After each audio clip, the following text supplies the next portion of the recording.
the chord scale. So the chord scale is the foundation and the bedrock of loads of theory that's really practical and really useful. Actually, there's a lot of theory that's available to learn, which has absolutely zero practical use for a guitar player. A lot of the theory that is available to learn is left over from the years and days of classical orchestras having to communicate with 50 instruments at the same time, and it's no use. For example, reading music even.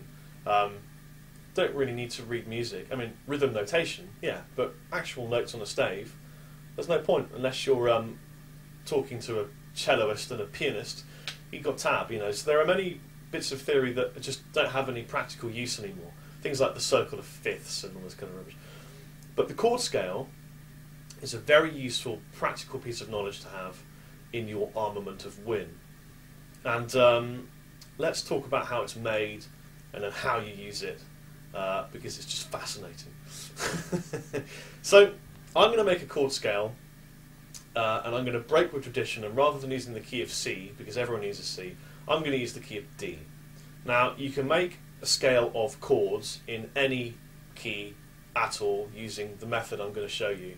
And a really good bit of homework would be to make a bunch of chord scales, plot them out, plan them, write them on a bit of paper, and sort of go through the process of making the chord scale, because that process is something that you'll have to mentally do while you're playing at some point, not necessarily now. So let's start with a major scale in D and talk about making the very first chord. So here's a D major scale, and if I take the first note and the third note and the fifth note, so I cherry pick the first, third and fifth note and play them all together, I get a D major chord. Now, you can play those three notes anywhere on the fretboard, anywhere at all, in any order. You could go 5-3-1 or 1-3-5 or whatever. You'll get a D major chord. If you have the order as you strum down 1-3-5, it's what I would call a traditional chord. If you change the order, so it went 5-3-1, we call that an inversion. So an inversion is when you have the notes, or the number of the notes in the chord, mixed up. So our traditional D major chord down the end, cowboy fashion, is actually an inversion, because, well, the very first note you hear is a D on the open string, but the note our first finger's on is the fifth note from the scale. I know that because it sounds like Star Wars. So, 1 and 5. 1 and 5. The next note is just a D, so it's the root. So far I've got 1, 5, 1. And the bottom note is the third note from the scale. 1, 2, 3. Here's a close-up of that again for you. So here's my juicy D major scale. And here's the first note. Here's the third note. And here's the fifth note. So if I play the first and third together, it sounds like this. Dun, dun, dun, dun, dun, dun, dun, or something equally exciting, like while shepherds watch their flocks at night. And the first and fifth sound like the beginning of Star Wars. Now, that's useful to memorise. So here's the first and third. Here's the first and third in a D major classical open cowboy chord.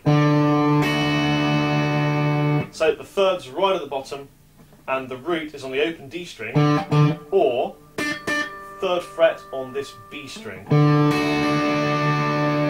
So, very briefly, just to recap, what have we done? We've taken a scale, we've taken the first note, third note, fifth note, put them together and played them together as a chord. And we've made the first chord in a scale of chords or a chord scale. Let's make chord number 2. Very simple. You do exactly the same thing. You use exactly the same scale. You don't move the shape or anything. All you do is you start on the second note of the scale and work out 3 notes from there and 5 notes from there. So, here's a close-up of how I do that. So here's my scale again.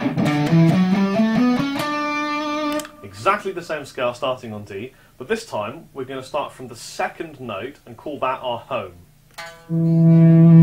So this is an E now. So from this E, I'm going to count up 3 notes. 1, 2, 3.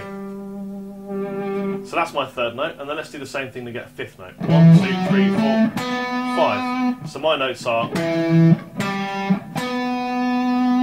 Now this third note, 1, 2, 3, is a minor third. If I bring this forward 1, you can hear it sounds just like while shepherds rest at night. If I bring, and look at the shape too, it's a major third shape, kind of like your G major chord.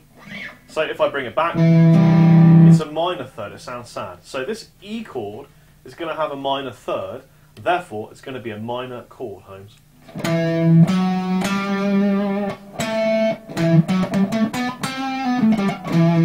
So let's take this first note, third note, and 5th note, and turn it into a chord.